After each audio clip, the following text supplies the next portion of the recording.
diaspora Indonesia dibandingkan dengan negara-negara lain yang mungkin penduduknya lebih kecil, itu lebih banyak mereka. Karena apa? Ada sesuatu yang membuat kita tidak berani untuk keluar dari zona nyaman, meninggalkan kampung halaman gitu. meninggalkan kampung halaman. Karena apa? Karena mungkin dulu kita sangat dijejali dengan propaganda. Ingat nggak ada lagu propaganda Orde Baru yang bukan lautan hanya kolam susu gitu ya? Itu lagu propaganda emang. Loh, ultranasionalisme katanya cukup tongkat kayu dilempar sudah jadi makanan, kayak jadi singkong maksudnya.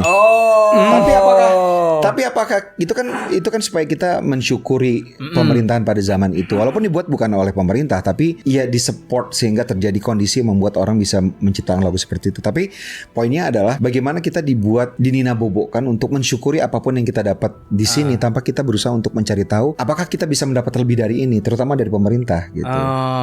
Apakah kita dengan meninggalkan kampung halaman kita atau negara kita pindah ke negara lain dianggap sebagai suatu pengkhianatan atau tidak gitu, hanya karena kita ingin mencari kehidupan lebih baik. Tapi itu kan nggak banyak di Indonesia gitu. Kita merasa bahwa kita cukup di sini. Makanya orang Indonesia kan kita keluar ketemu dengan orang Korea aja mungkin yang cuma 1/5 penduduknya dari kita lebih banyak ketimbang kita.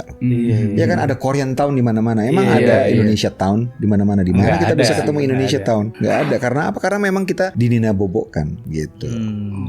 Oleh tradisi gitu ya. Jadi ya harusnya lebih banyak lagi gitu ya orang Indonesia yang mau keluar gitu untuk cari ya pelajaran-pelajaran dari negara-negara lain harusnya gitu ya. Betul. Nantinya mereka kembali ke Indonesia atau tidak ya itu keputusan mereka. Tapi kemauan untuk mencari tahu bagaimana tempat lain untuk bisa memberikan perbandingan buat kita gitu, itu menurut aku menarik banget dan perlu untuk dilakukan sih. Yes, betul banget. Walaupun ya udah capek-capek belajar terus dapat diterima di luar, dibilangnya kabur gitu ya, soalnya sama pemerintah di sini.